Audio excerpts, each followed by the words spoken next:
More of God. In our world that we experience today, sa mundo na ating kinabibilangan, in a world that we experience today where there is a lot of calamity, where there are corruptions, crisis and cry, people are trying to fix things from more of this world, forgetting that the world needs today is more of God. Sa dami ng problema ng mundo, iba-ibang solusyon, iba-ibang bagay ang hinahanap ng mundo, that we forgot na ang kailangan ng mundo ngayon ay ang Panginoong Hesukristo. In the world that is full of desires, iba-iba tayo ng mga plano sa buhay, iba-iba tayo ng dahilan bakit gumigising, iba-iba tayo ng mga motibasyon sa buhay. In a world that is full of desires, in a world that is full of entertainment, sa mundo na kung saan ang daming libangan, in a world that is full of problems, there is one thing that we took for granted, and that is God. But the Bible reminds us that He is the vine, we are the branches, for without God, you cannot do nothing. Sa panahon ngayon na maraming hinihiling ang tao, maraming dinidesire ang tao, pero nakakalimutan ng tao na ang pinakang kailangan niya sa buhay niya ay ang Diyos. And if we have God, we need more of God. We don't duplicate God in our life. Pero ang ibig sabihin nun, yung minimithi natin ng higit pa ang Diyos sa ating buhay. And last week we talked about how people treat their relationship with God. Paano ba tinatrato ng tao ang kanyang relasyon sa Diyos? Mapalad nga kung ang isang tao ay talagang nagkaroon na ng relasyon sa Diyos. But it doesn't mean that that relationship is going well and that relationship is more of God. May mga tao na ang treatment nila sa Panginoon, maging tayong mga mananampalataya, that God is just an attachment to their life. When we say attachment, it is not part of your body. Pag sinabing attachment, ito ay mga bagay na kung saan sinusuot mo lang sa may mga pagkakataong okasyon, pero hinuhubad mo din tulad ng relo, ng sapatos, at iba pa. Attachment. Many people treat God as an attachment in their life, na kung saan naalala lang nila ang Panginoon, linalagay lang nila ang Panginoon, they ask more of God when there is occasion or when it is necessary. Sa ating pong buhay, sabi ng Panginoon, whatever you do, do it for the glory of God. If you ever think that coming to Sunday, it makes you more of God, it is not enough. Because Sunday is just an attachment of a relationship with God. Because after Sunday, wala na. But the Lord is asking that whatever you do, do it for the glory of God. So He is asking for more. Ngayon, Sunday tayo, maaring nandito tayo, may mga ministries tayo, umaawit tayo sa Panginoon, pero pagkatapos ng Sunday, huhubadin na natin ang mga spiritual na bagay na yan, and we will attach God again every Sunday. That's not the kind of relationship that God wants us to be. Pero hindi natin nakikita na ganun ang relasyon ng maraming tao. Not just you, even me. Sapagkat yun yung relasyon na kung saan, alam ng dyablo na hindi magbubunga ang ating relasyon sa Panginoon. And many people, even in this world, attachment, napupuno ang simbahan pag simbang gabi, pag may pesta, pag may okasyon, pag may eleksyon, pag may mga pagkakataon, because God is just an attachment. Some people treat God as an essential, kailangan sa kanilang buhay. Yes, because we are needy people. Tinatawag, lumalapit sa Diyos, pagkailangan ng Diyos. But that moment, that you no longer need Christ in your life, you will detach. Nung pandemic, kailangan natin ang face mask because it is very essential. Pero hindi mo na sinusuot ang face mask ngayon kasi wala nang pandemic, wala ka ng sakit. If you will treat something or someone as just essential, the moment you no longer need it, you will detach it in your life. Hindi masama na kailangan ng tao ang Diyos. Pero kung hahanapin mo lang ang Diyos dahil kailangan mo, sa panahon na gumaling ka na, sa panahon na nagkatrabaho ka na, sa panahon na maayos ka na, if that is just the basis of your relationship, you will no longer have Christ or God in your life. No wonder maraming tao ang maaring kinailangan ng Diyos ngayon, noon, pero wala na ang kanilang relasyon ngayon because we treat God as if He is just essential in our life. Tapos na yung dating more of God, tapos na yun sapagkat na-deliver na ako. So, first, we treat God as an attachment. Pangalawa, we treat God as an essential. Ang relo, attachment. Ang sunglass, bihira kong suotin attachment. Pero pag essential, damit, hindi pwedeng wala ako nito araw-araw. Pagkain. It is essential, but it is not part of my life. The third way, how people treat God is part of their life. Bahagi ng buhay. Maganda po, sapagkat talagang ang Diyos, simula nang tayo ay nakipagrelasyon sa Kanya, ay naging bahagi na ng ating buhay. Pero sa ating pong buhay, may mga tinatawag na bahagi ng katawan at may mga tinatawag na mga pinakang importanteng bahagi ng katawan. Ang iyong daliri ay bahagi ng katawan, ang iyong kilay ay bahagi ng katawan, ang iyong mata ay bahagi ng katawan. Pero may mga bahagi ng katawan na pwedeng mawala pero buhay ka pa din. It is part, but it is not the most important part. Maraming mga tao, or maaring Kristiyano, we treat God as part of our life. Talagang bahagi na ng aking buhay. Pero kaya kong mawala ang Diyos sa aking buhay. So how do we treat God? God is not just an attachment. God is not just an essential. God is not just part, but He is our very own life. Kaya sinabi ng Panginoon, I am the vine. Walang magiging branches kung walang vine, for without me, you can do nothing. That is how relationship with God, kung papaanong ito po ay mananatili sa atin. Maaring akala natin, maayos ang ating relasyon, but how do we do that? How do we do that? Paano ang Diyos ay hindi magiging attachment? Paano ang Diyos ay hindi magiging essential lang, magiging part lang? Maliwanag ang sinabi ng Panginoon, whatever you do, do it for the glory of God. Whatever you do. Anuman ang inyong ginagawa. Kaya last week pinag-usapan natin, ano ba yung disenyo ng Diyos? Attachment lang ba tayo? Essential lang ba ang relationship natin part? Ang disenyo ng Diyos is for Him to be our life. Kaya God's design in our life is for Him to be the purpose of our life. Whatever you do, do it all for the glory of God. Paano mong gagawin yun na sa lahat ng pagkakataon, ang Diyos buhay mo? Sapagkat hindi inaasahan ng Diyos, we don't limit our relationship with God every Sunday. Hindi ito ang relasyon na inaasahan ng Diyos. That wherever we are, whatever we do, anuman ang ginagawa natin, ikinukonsider natin na sa lahat ng ating ginagawa, it is part of God's purpose and I am obeying the will of God.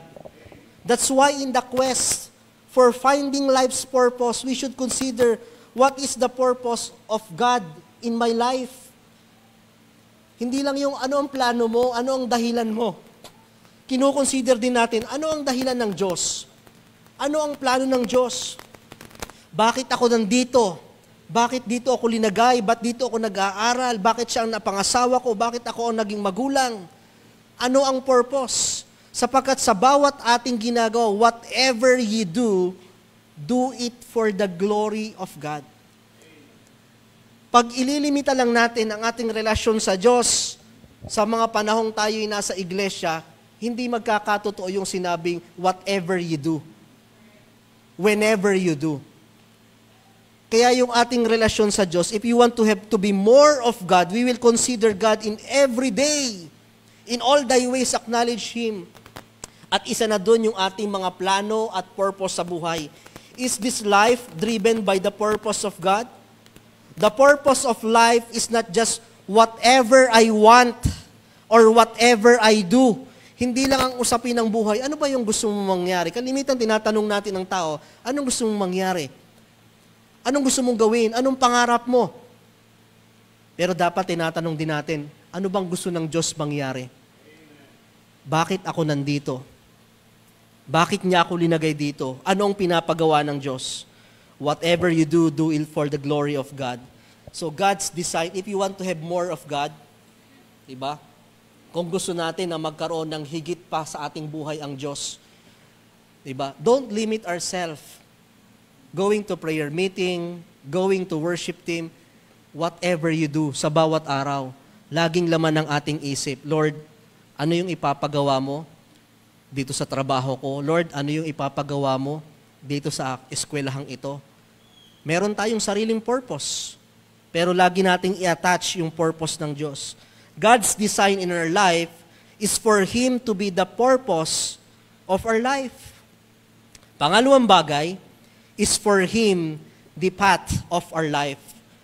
Ang pangalawang layunin ng Diyos sa ating buhay ay hindi lamang siya ang maging dahilan ng ating buhay, kundi siya ang maging daan at landas ng ating buhay. John 14 verse 6, Jesus saith unto him, I am the way, the truth, and the life. No man cometh unto the Father but by me. Jesus saith, I am the way. It's not just about the way going to salvation.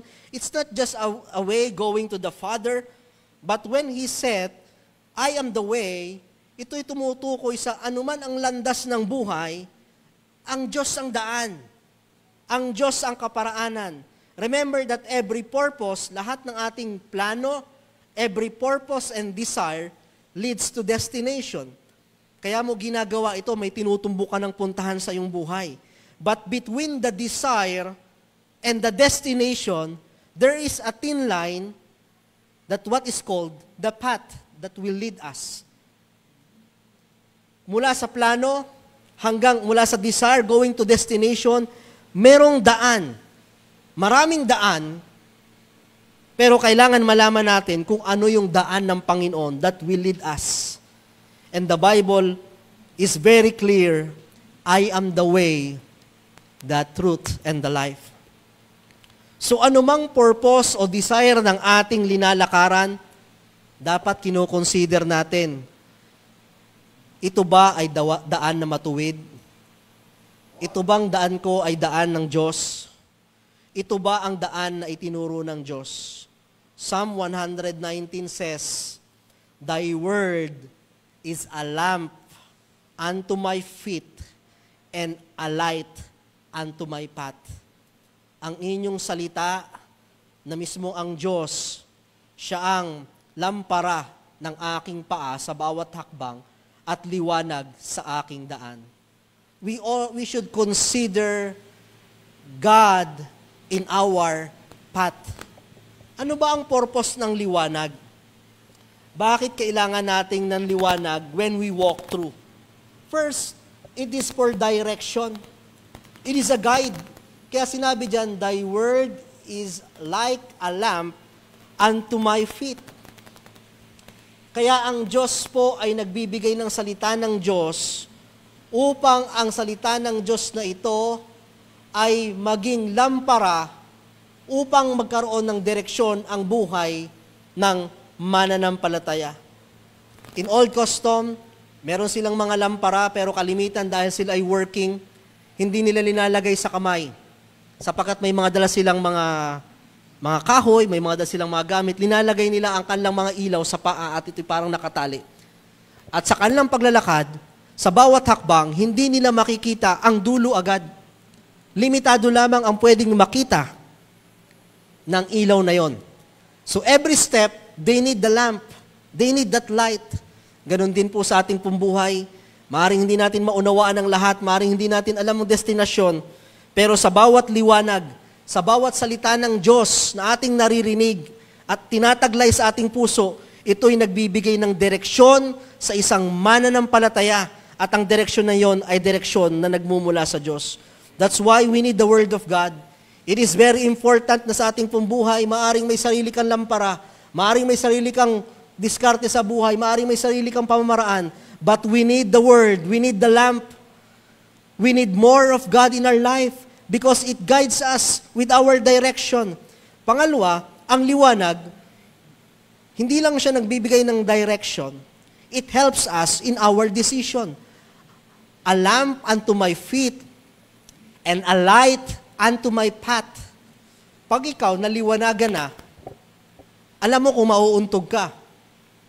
Alam mo kung tama pa yung linalakaran mo. Alam mo kung dapat kumaliwa. Napakahirap pagka walang liwanag. Maaring maliligaw ka, ang hirap magdesisyon kung titigil na ba or dediretso pa. Pero kung may liwanag, it will not just be your direction,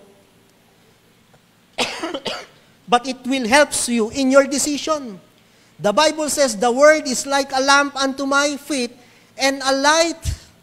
It will shed light, tutulungan ka ng salita ng Diyos na gumawa ng tamang desisyon sa buhay. That's why we need more of God. Ang tao may mga pasya, may sariling karunungan. Sometimes we are influenced by others, sometimes we are influenced ng mga iba't ibang bagay. Pero ang pinakamagandang umimpluwensya sa iyong desisyon at sa iyong kaisipan ay kung ano ba yung direksyon na itinuturo ng Biblia. It is very important, more of God. Are we considering God in our purpose? Sa atin bang mga plano, kinoconsider ba natin ang Diyos in our plans, in our desire? Are we considering God in our path? Sa mga direksyon na pinupuntahan, sa mga direksyon na kung saan ikaw ay nandyan, sa mga desisyon ng buhay? Because it is more of God. Kaya nga, in all thy ways acknowledge Him. Whatever you do, do it all for the glory of God. Yun yung gusto ng Panginoon, na hindi lamang ito patungkol sa pupunta ba, magsisimba ba ako, hindi. Every day in your life, God will be the part of your purpose, and He will be your path. Is God considered? Or is it more on selfish decision? Kalimitan ng mga desisyon na ating ginagawa ay desisyon lang natin sa ating sarili. Kalimitan ng ating mga landas ay landas ng ating sarili. Or is it a peer decision? Kaya mo ginawa yan sapagkat na-impluwensyahan ka, kaya ka nandyan sapagkat na-impluwensyahan ka. Hindi masama. Kaya nga may mga tinatawag na influencers. Depende kung may impluwensya ka niya sa mga ginagawa niya. Pero sa ating buhay, walang pinakamagandang influencer kundi ang Diyos at ang salita ng Diyos. At hindi ka mai-impluwensyahan ng Diyos if you will depart from the Word of God. That's why most of your decision are based on yourself. It is based on the peers or sa mga taong nakapaligid sa iyo. It will be based from your family. It will be based from trends.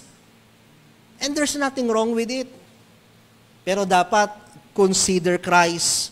Is God part of my purpose? Is God part of my path or even my path? More of God. Today, we are living in a world where we rule on our own path. Nabubuhay tayo sa kung saan ang mga tao may sariling landas sa kanilang buhay. We make our own path. We make our own style. Sa buhay natin, pwedeng may kanya-kanya tayong style and it will not affect your destination. Walang kinalaman ang style ng iyong buhok sa trabaho mo. Hindi sinabing, kailangan kalbo ka para effective yung iyong ginagawa.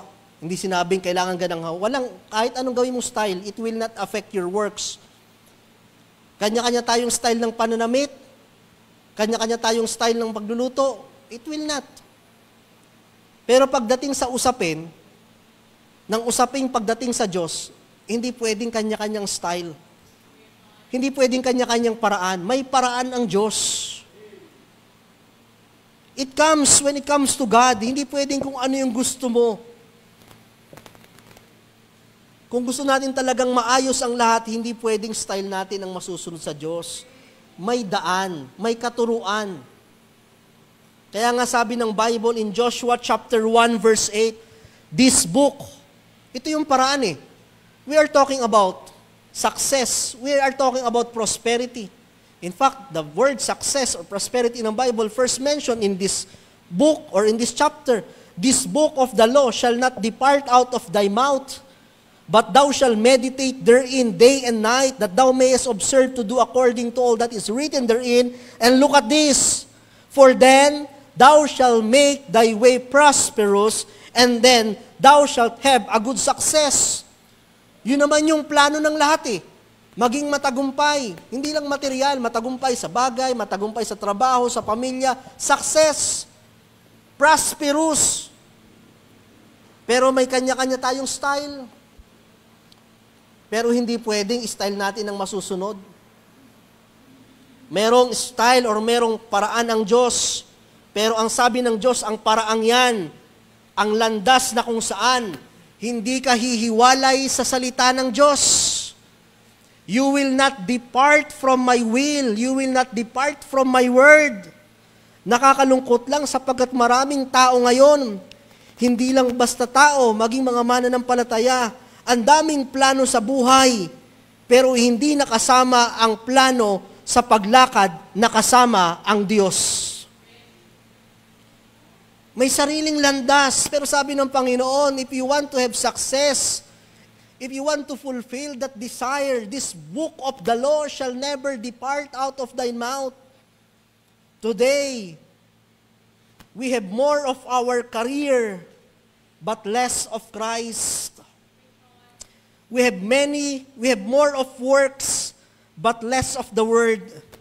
We have more of money, but not spirituality. We are more of promotions, but not the promoter. We are more of blessings, but not the blesser. Yun ang bottom line na pare-parehas nating tinutumbok maging ang Diyos. Pero sabi ng Panginoon, hindi lang mga desire ng mundong ito. You should have desire of me, and the word of God shall never depart out of thy mouth. And when we speak about the word of God, it is not just limited on Sunday. When we are talking about a relationship with God, whatever you do, wherever you are, you can connect with God. Pwede kang kumonekta sa Panginoon. Yun ang maganda sa ating Panginoon. The Bible says, thou shall not depart. May mga pagkakataon, ibang bagay yung talagang tayo ay nabibisi. May mga pagkataon na talagang tayo ay napapagod na, nakokompromise. May mga reasons tayo. May mga ganong pagkakataon. Pero ang isang Kristiyano, kinukonsider pa rin niya ang daan ng Diyos. Gagawa at gagawa ng paraan upang makabalik at makarinig ng salita ng Diyos. Pero ang isang tao na hindi na kinukonsider ang Diyos, hindi na niya naalala ang Diyos. Hindi na niya nauuhaw sa salita ng Diyos. There were times that we are compromised. Talagang may mga pagkakataon na talagang hindi natin nagagawa. Pero kung ang Kristiyano na kinukonsider ang Diyos, nauuhaw pa rin yan, nagugutom pa rin yan. Hanggat maaari, gusto ko talagang makipakinig ng salita ng Diyos. Kahit malayo ako, makikinig ako sa string or whatever I do. Pero ang isang tao that depart from the Word of God, wala ang Diyos sa purpose ng buhay, wala ang Diyos sa landas ng buhay. Ang sabi ng Panginoon, consider your ways. This book of the law shall never depart out of thy mouth. Mga kapatid, sikapin natin na kung papaanong tayo kumakain ng ating pisikal, tayo ay nagugutom, sikapin natin na pakainin ng ating kaluluwa. Do not depart from the Word of God. Sa ating buhay, pwedeng may sarili kang daan, pwedeng may ginagaya kang daan, pwedeng may shortcut kang daan, pwede rin nandun ka sa dating daan. But if you want your life to be more purposeful and successful, dun ka sa daan, nakasama pa rin ang Diyos. Nakakalungkot lang. Young people, mga career, mga adults, wag nating gawing attachment, wag nating gawing essential, wag nating gawing part lang ang Diyos ng buhay natin. Make Him your own life. Kasama natin ang Diyos sa plano. Dapat hindi lang kasama ang Diyos sa gayak, kasama din sa lakad. Naranasan niyo na ba minsan yon, yung kasama kayo sa gayak, pero nung umalis na, iniwan kayo? Abay, nauna pa kayong magbihis, excited kayo. Abay, teka lang, pinag-usapan namin yung lulutuin, sopas, pansit. Pinag-usapan namin ng abay, nung lakad na iniwan. Ganyan ang maraming tao sa Diyos. Maaring nung nagpaplano pa lamang, kinukonsider ang Diyos. Nung kailangan pa lamang, kinukonsider ang Diyos. Make sure na sa landas natin, kasama pa rin ang Diyos. Make Him your path. Alam nyo, sa landasin na kasama ang Diyos, nakakalungkot lang eh. Pwede namang walang iwanan eh. Kasi at the first place, siya yung una mong tinawagan. Pero bakit along the way, siya yung iyong iniwan? Noong una, kasama natin ng Diyos eh. Pakipag-pray naman po ako nung ako'y magtatrabaho. Pakipag-pray naman po ako'y matanggap. Pakipag-pray naman po na ako'y makapasa. Pakipag-pray naman po na ako'y gumaling. Kasama ang Diyos sa plano eh. Pero nung lumakad na, naiwan na ang Diyos. Depart from the Word of God. At ang dami, kahit mga mananampalataya, nakikita natin sa buhay na ito, na kung saan, they depart from the Word of God. Maaring makikita mo yung landas na tinatahak nila. Maaring may pinatutunguhan, may paroroonan, pero kasama ba ang Diyos sa landas na yon? Bottom line, if you want success and prosperity in life, make sure nandun ka pa rin sa landas ng Diyos. We need more of God. We must take the path, the journey with Christ. The journey with Christ. Ang isa sa pinakang masarap na biyahe sa mundong ito ay yung biyaheng kasama si Kristo. That moment that you receive Jesus Christ as your personal Savior, hindi naging madali ang ating biyahe na kasama si Kristo. Pero ang biyaheng yon ay biyahe na kung saan masasabi nating biyahe na makabuluhan sapagkat kasama si Kristo. Your journey with Christ, doon nagsimula yung purpose with Christ and path with Christ. How is your journey with Christ? Hindi perpekto ang biyahe nating ito. May mga pagkakataon na talagang tayo sa biyahe na dapa din. May mga pagkakataon na naghanap tayo ng ibang daan. May mga pagkakataon na tayo inapahinto. May mga pagkakataon na tayo inapatingin sa iba. But thank God, we are still on the journey. Pasalamat tayo, alam nyo, biyaya lang po ng Panginoon yun. Yung tayo ay nasa landasin pa ng paglilingkod. Sapagkat kung bibilangin lang lahat ng nagsimula, napakarami. Pero iilan lang ang nakapagpapatuloy sa landas ng Panginoon. How long are you walking with the journey with Christ? Gaano ka nakatagal na lumalakad kasama ang Panginoon? Hindi natin pinag-uusapan kung napahinto, tumigil, nadapa. The moment that you are here, you are still walking with Christ. You are journeying with Christ. Gaano ka nakatagal na mananampalataya? Do you remember that day that you accepted the Lord Jesus Christ and from that day you walk with God? Gaano nakatagal? Mahaba-haba na rin po ang ating binabiyahe. Diba? Some of you, 10 years, 5 years, 20 years, pero pa dito mga 30 plus years. Ang haba po ng biyaheng yun. Pero purihin ng Panginoon, sa haba ng biyaheng yun, naglalakad pa rin tayong kasama ang Panginoon. Sa biyaheng yun, maraming paraan ang dyablo upang tayo paalisin, upang tayo linlangin, upang tayo patigilin. But it is only by the grace of God. Biyaya lang ng Panginoon. Yung journey with Christ.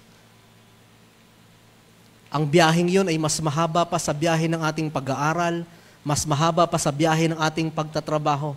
Itong biyaheng ating linalakaran kasama si Kristo. That is what we call our experience or journey with Christ. How is our journey with Christ? Kamusta ang ating lakad kasama ang Panginoon? Sa biyahe kasama ang Panginoon, number 1, it may be uncomfortable but reasonable. Maaring hindi komportable, pero ito'y nararapat, ito'y dapat, ito'y makabuluhan.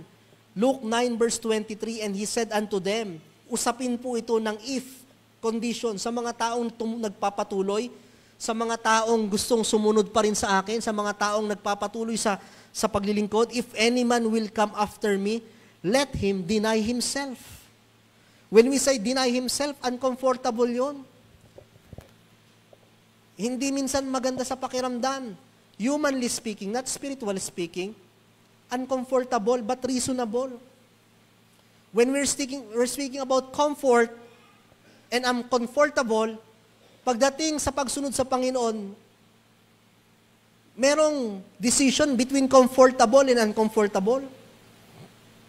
Kanina akala ko Lunes, late akong nagising, 8:00 na. Yung pala, Linggo. Sarap ng tulog, comfortable yun eh. Dama mo pa yung simoy ng bagyo eh. Comfortable yun. But if you want to walk in the path of Christ, it may be uncomfortable. May mga bagay na parang mahirap. Mas komportable na nagpapahinga ka, mas komportable kung may pinuntahan ka, mas komportable pagka nanonood ka kaysa nagbabasa ng Biblia or nanalangin. Uncomfortable. When you walk through the path of God, it may be uncomfortable but reasonable. Pag sinabing reasonable, makabuluhan yung iyong ginagawa. Kasi may mga bagay na uncomfortable ang ginagawa mo pero walang kabuluhan. Ito ay makatarungan sapagkat ang ginagawa natin ay para sa Panginoon. The journey with Christ. If any man will come after me, let him deny myself. Ano yung self? Maraming gusto ang tao eh. Kung humanly speaking lang, kung by flesh, hindi natin gusto ang mga bagay na maka-Diyos. But if you want to follow Christ, you will deny yourself. And it may be uncomfortable, but it is reasonable. Pangalawang bagay, the journey with Christ. It may be long, but it will never get wrong. Maaring pagkasama mo ang Panginoon, maaring ang haba, pero hindi ka pwedeng magkamali. Remember Abraham? When God promised him that there will be a multitude of seeds, laksa-laksa, buha-buhangin, na angkan ang lalabas sa kanyang lahi. Hindi naman agad nangyari. Ang habang panahon. Remember what God promised to Joseph? Ikaw ay magiging maunlad, prosperous, ang mga kapatid mo'y luluhod. 1, 2, 3, 3 taon, 5 taon, hindi lang. It may be long, ang tagal. Remember David? Bata pa lang siya, inanoint na siya ng Panginoon, ikaw ang magiging hari. Pero ang tagal. Sa usapin ng ating lakbayin, pagkasama mo ang Panginoon, it may be long, but it may never get wrong. Hindi mamamali ang Diyos. It will come to pass, whatever God promised, He will do. Minsan nga lang naiinip ang tao. Minsan nga lang hindi natin nakikita ang kanyang plano. Yan yung journey with Christ. Pag sumunod ka sa Diyos, maaaring matagal, pero hindi pwedeng magkamali ang Diyos. God knows what's best for us. He can see what lies ahead. Hindi niya pwedeng baliin ang kanyang mga pangako. More of God. Kabaligtaran, less of God.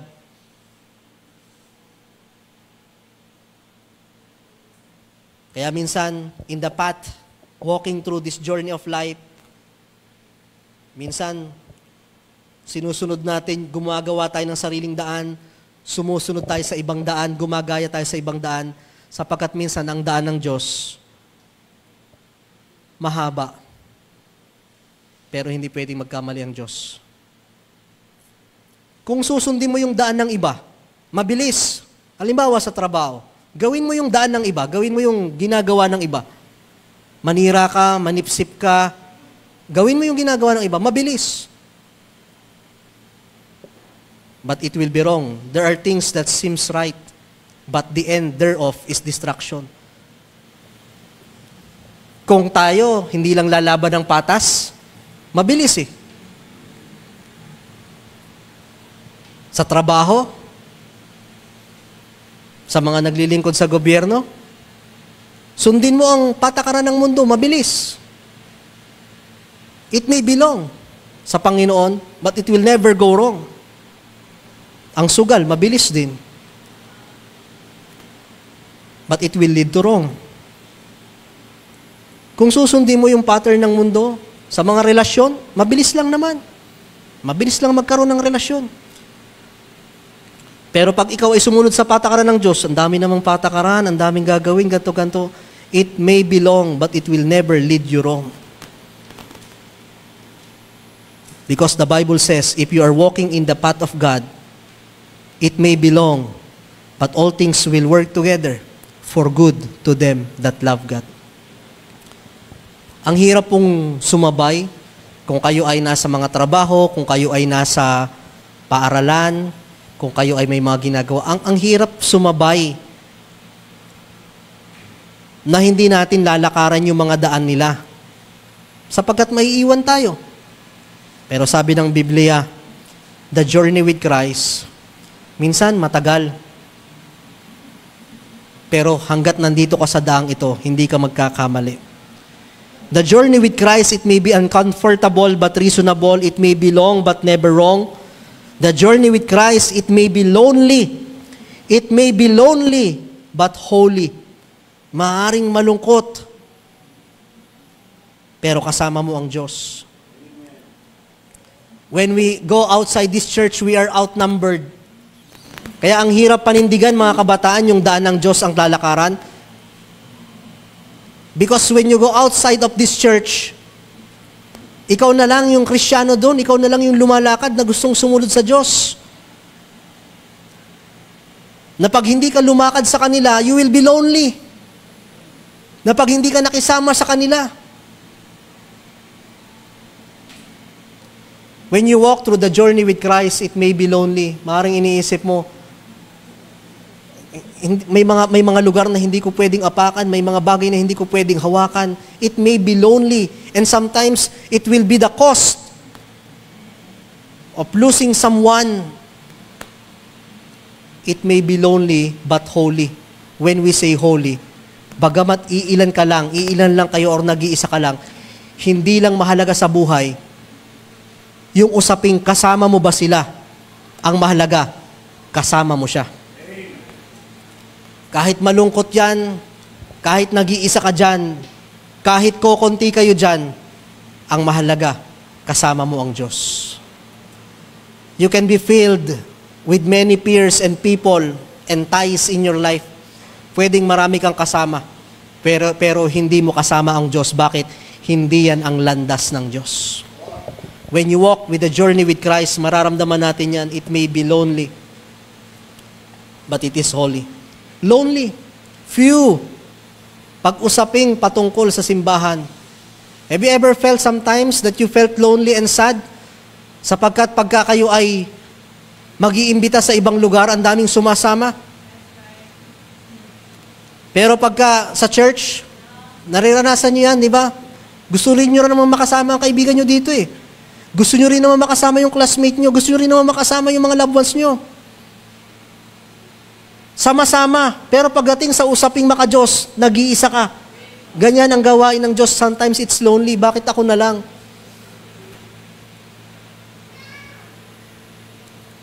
Malungkot.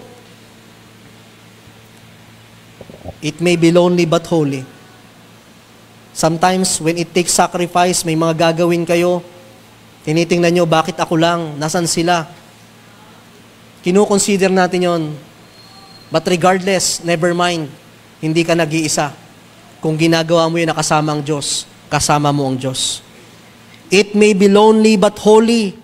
Letter D, it may be weary but happy. Ang paglilingkod sa Diyos, ang journey mo bilang mananampalataya, it may be weary but happy. Nakakapagod. Pero masaya ang maglingkod sa Diyos. For when I am weak, then I am strong. Nakakapagod. Sapagkat ang paglilingkod sa Diyos ay hindi lang usaping spiritual, physical. Nakakapagod din na hindi lang naman ang iniisip mo ay mga gawaing pang Diyos. Meron ka rin pang pamilya, meron ka rin pang sarili, meron ka rin mga ibang bagay na pinagtutuunan. It may be weary but happy. To those who have ministries, you cannot deny it. Napapagod din kayo minsan. Napapagod din tayo sa ating ginagawa. Pero sa kabila ng pagod, what keeps us going? It may be weary, but happy. Masaya. It is the fuel of our soul. That every time we do something for the Lord, nasasabi natin, ang buhay natin, hindi lang parang kandilang nauubos na kung saan nagiging kapakinabangan ng mundong ito, kundi may bahagi ng buhay ko ang masasabi kong naging kapakinabangan para sa Diyos. It may be weary, but happy. And every one of us, alam ko kung if we just have more of time, we can do something for the Lord. Gusto natin yun. Kaya nga, don't limit yourself na ang journey mo with Christ ay ito lang. Saglit lang ito, 2 oras lang tayo dito. Kung mapuputol na ito, tapos na. Kaya wherever you are, sikapin mo, I am always connected with God. I am in the path of God. Ano ba ang pwede ko ditong gawin? Paano ba mamamagnify ang Lord? Paano ba makikilala ang Panginoon? Pag ginalingan ko ang trabaho, makikilala si Kristo. Baka meron ako ditong mababahaginan ng buhay. Baka yung aking mga patotoo ng pagsubok ay magiging isang kalakasan sa iba. But sometimes, it may be weary, but happy. May mga pagkakataon na napapagod din tayo sa paglilingkod sa Panginoon, pero ang kabuuan, ito'y masaya. Going to Christ, the journey with Christ, it may take sacrifice, but there is a prize. It may take sacrifice, but there is a prize. If any man will come after me, let him deny himself and take up his cross daily. Pasanin mo ang cross. Hindi ibig sabihin nito, magpenitensya tayo katulad ng Panginoon. Merong cross na tinatawag, that is the cross of sacrifice. Na kung susunod ka sa Panginoon, may papasanin ka, may sakripisyong gagawin ka sa iyong buhay. You will deny, may bibitawan ka at may papasanin ka sa paglilingkod at sa iyong biyahe bilang mananampalataya. It may take sacrifice, but there is a prize. Ngayong umagang ito, may sakripisyo tayo. Pwedeng sa umagang ito, napaglamangan kayo ng inyong mga classmate na sila nagre-review na, sila nagagawa na, pero kayo nandito pa. Pinili nyo ito, ang tawag dyan ay sacrifice. Sa mga bawat isa nasa inyo ngayon, pwedeng mag-overtime kayo, pwedeng itrabaho nyo rin ito, pwedeng buksan nyo ang inyong mga ginagawang negosyo, pero inyong sinacrifice. Sa paglilingkod sa Panginoon, it may take sacrifice. Meron tayo mga binibigay na panahon, may mga lakas na linalaan natin sa Panginoon, may mga pagpapala at may mga gana ng ating buhay na ilinalaan natin para sa Diyos na pwedeng sa iba naman natin gamitin. It may take sacrifice, but there is a prize. Hindi po bulag ang Diyos upang hindi makita ang ating mga ginagawa para sa Kanya. Not every time, it is always by material things. Blessings comes in many forms. Nakikita ng Panginoon ang sakripisyo na ginagawa mo sa Kanya. That is if you are walking with the journey of Christ. Sa isang mananampalataya, anong sakripisyo ang ginawa at kaya mong gawin para sa Panginoon? Pero kung talagang ikaw ay susunod sa Panginoon, hindi pwedeng hindi ka magiging bahagi ng pagsasakripisyo. Sakripisyo. And going with the journey of Christ, the last. You may fall back, but there is comeback. Ang haba nito eh. Ilang taong ka nang mananampalataya, lahat ba yan nakatayo ka? Lahat ba yan matuwid? Lahat ba yan matatag ka? Sa iyong paglilingkod sa Panginoon, we must admit, may mga pagkakataon na tayo ay nanlamig, may mga pagkakataon na tayo nawala, may mga panahon na tayo nagduda, may mga pagkakataon pa nga na tayo tumalikod, may mga pagkakataon na tayo nadapa. Kasama sa takbuhin ng mananampalataya. Pero alam nyo maganda, the journey with Christ, you may fall back, but there is comeback. Pwedeng bumalik. Pwedeng bumalik. Alam niyo yung sa mga computer games, alam niyo ang maganda sa computer games? Ano ba yung mga laro dati? Super Mario. Hocus Pocus. Alam niyo yun? Pac-Man. Kahit mamatay ka naman may ulitan. Kahit masunog na, malaglag, may ulitan. O ngayon, lalaro ng mga bata, Roblox, hindi ba natatapos yan? Kahit ilang beses mahulog, nandun lang uli. Alam nyo, mabuti ganun ang ating lakarin sa Panginoon. Wala siyang elimination. Na halimbawa, nakaisa ka na, o pwede pa, nakadalawa ka na, o namumuro ka na, patatlo mo na yan. Nakailang strike na kaya tayo sa Panginoon? Diba? Kahit bigyan tayo ng 10 strike, siguro, nagamit na natin yun, nalampasan na natin yun. Hindi sinabi ng Panginoon, ang tagal mong nawala, sarado na ang pintuan ng iglesia para sa'yo. Hindi sinabi ng Panginoon na, kinalimutan mo ako, hindi na makakarinig yung tenga mo ng salita ng Diyos. Ang maganda sa paglilingkod sa Panginoon, you may fall back, but there is comeback. May mga pagkakataon sa ating buhay, na tayo man ay dapang-dapa, na tayo man ay nakababa na. May I tell you, sa lahat ng mananampalataya, look at the journey with Christ. Hindi nyo ba nakita yung biyaya ng Panginoon? Ang tagal nyo na sa paglilingkod. Mas mararamdaman nyo yan kung malalaman nyo kung ilan ba ang nagsimula. At ilan ba ang nagpapatuloy? Kung babalikan nyo kung ilan kayo, ang mga panahon ni na Kuya John, ilan ba kayo nung nagsimula? Nung kayo yung mga nabaptize, ilan kayo nagsimula? Ilan na lang kayo ngayon? Mayroong mga kasama rin kayo, mga talagang mga on fire nun, mga tumatakbo ng matulin. Kaya biyaya lang ng Panginoon yan. Kung tayo nagpapatuloy. At huwag niyong kalimutan sa lahat. Huwag niyong kalimutan na kung may mga panahon man na talagang tayo ay nanlalamig, nanghihina, nadapa, mas kailangan mo ang Diyos. More of God. Hindi lalong tatagtagin mo, hindi laging babawasin mo, hindi laging lalayuan mo ang Diyos. Mas kailangan mo ang Diyos. Ang salita ng Diyos ay hindi para sa kompleto na, hindi para sa matuwid na, hindi para sa malakas na. Kaya may salita ng Diyos, kaya may simbahan, sapagkat alam ng Diyos, tayo ay matutumba, tayo ay madadapa. The more you need more of God sa ating pambuhay. Pero may mga pagkakataon talaga. Alam nyo, pinakang masarap na attributes ng Panginoon, yung salitang grace. Biyaya lang yun. Biyaya lang. Sabi ng awitin, I was sinking deep in sin. Lunod ako doon sa kamalian, lunod ako sa kasalanan. I was sinking deep in sin, far from the peaceful shore. Very deeply stained within, sinking to rise no more. Parang hindi na ako makakabawi. But the master of the sea heard my despairing cry. From the waters lifted me, now safe am I. Love lifted me.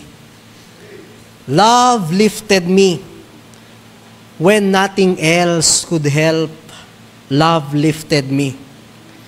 When nothing else could help, love lifted me. Mga mananampalataya, bilang mga pastor, tungkulin lang namin na kayo ay palalahanan, palakasin. But at the end of the day, tayo ang magpapasya sa landas na ating tatahakin kung ang Diyos ay ating patuloy nakakasamahin. May we finish our journey with Christ until the end. It may be uncomfortable, but it is reasonable. It may be long, but it never get wrong. It may be lonely, but it is holy. It may be weary, but it is happy. It may take sacrifice, but there is a price. You may fall back, but there is always a comeback.